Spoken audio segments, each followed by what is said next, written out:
Een vrijgezelle wanne, sa hiet, sa gleune hiet. Koers in lustgevoelens bij geen enkel hintje kwiet. Een keertje lekker treedje, wie wat hij graag woe, maar geen hintje te vinden, dat hij op wippen koor. Oor alle boerenhemen, hier hij ons strunnen west, maar overal dat er kwam, kreeg er nul op het rekest.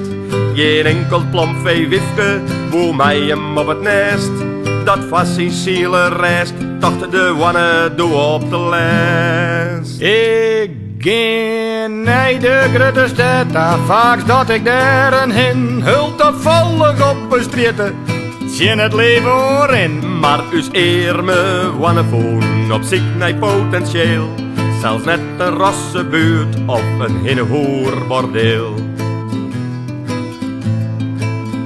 Maar in het winkelcentrum, daar pruts het zwitte mut, de lijpot Jan Hinnekomt een hintje efter een ruut.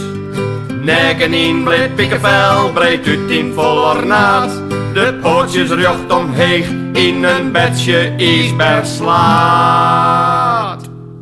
Het brandde Minneberg, de holle watem ligt. Hij woe Victoria kraaien, maar de straten zitten dicht. Doe scaterhut de winkel in, verstaan wie op erin. En naaide efter het slachtersrut, dan kan het Jeffries heen. Wilst hij nij leidt de himjen, ach eren dier. Voel hoe zien heel wie dwaan, het echt van de poelier. Vader het in de gaten hier, rollen er zien kop. En drouw zien vlees in patjes, in heldere hinnesap. Moraal van het verhaal. O vrijgezelle wan, een meidje nooit aan driest verzin.